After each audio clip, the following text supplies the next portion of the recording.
दत्तगुरूंना वंदन करून आणि श्री रामकृष्ण सरस्वती क्षीरसागर स्वामी महाराजांना वंदन करून मी पुढच्या पानाचं वाचन करणार आहे आज.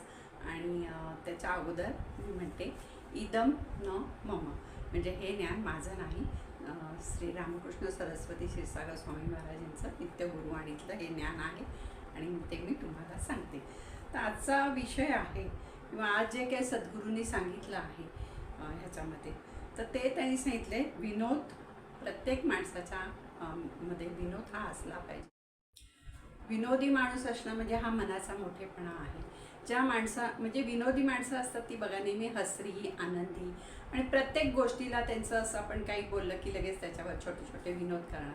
म्हणजे ते स्वतःही हसरे आनंदी राहतात आणि आपल्याबरोबरचे जे आहेत लोक तेही त्यांनाही आनंदित होतात.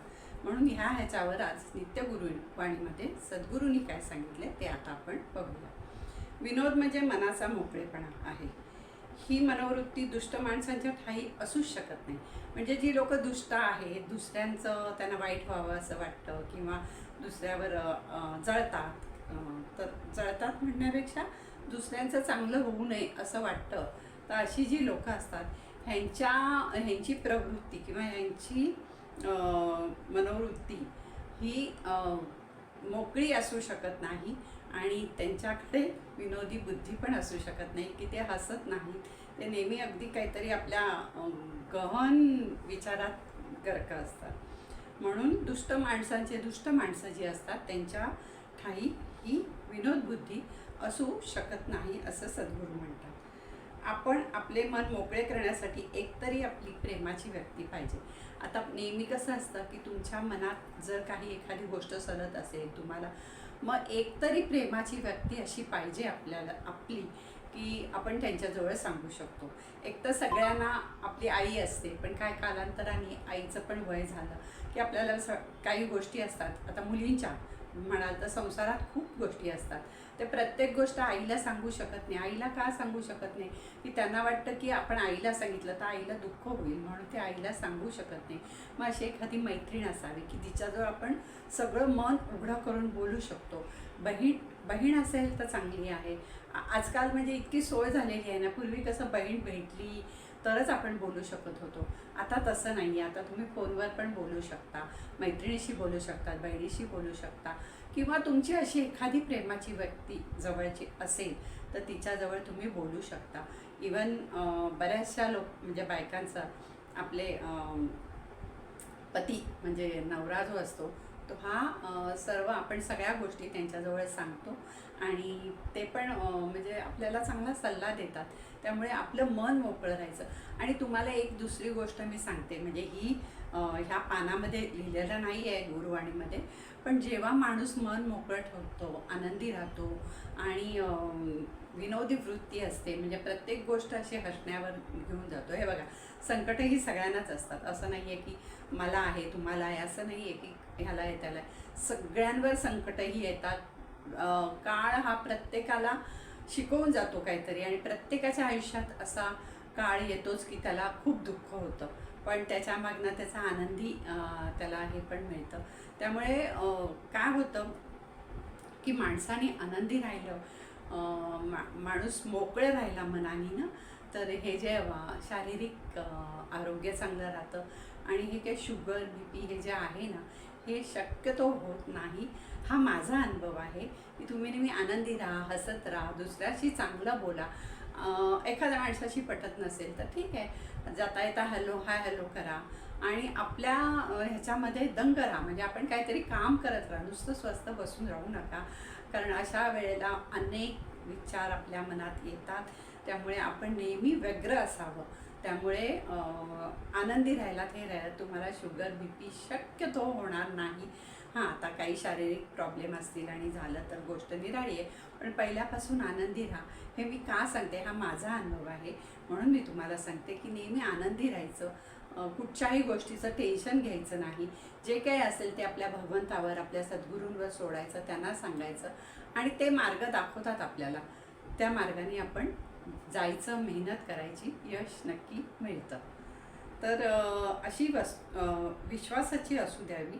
मन मोकळे होणे आवश्यक असते, नाही तर मनावर ताण येतो आणि डोळ्यावर ताण येतो, म्हणजे मनावरचा ताण. आपण नुसतं म्हणतो मनावर ताण आला, तर हे आजार होऊ शकतात. म्हणजे नेहमी शुगर BP जेव्हा ज्यांना खूप असतं किंवा वाढतं, तेव्हा डॉक्टर तेच विचारतात आधी आपल्याला की ह्यांना काही काळजी आहे का, ह्यांना काही ह्यांच्या मागे चिंता आहे का. त्यामुळे हा जो ताण मनावर येतो हे गोष्ट वेगळी, पण ह्याचा ताण डोळ्यावरही येतो. डोळ्यावर ताण आला की मग डोळ्याचा नंबर वाढतो किंवा कॅटरॅक्ट वगैरे होऊ शकतो. म्हणजे हा ताण आपल्याला शारीरिक ताण आहे, हा कुठच्या अवयवांवर येतो ते बघा. डोळ्यावरचा ताण वाढत जातो.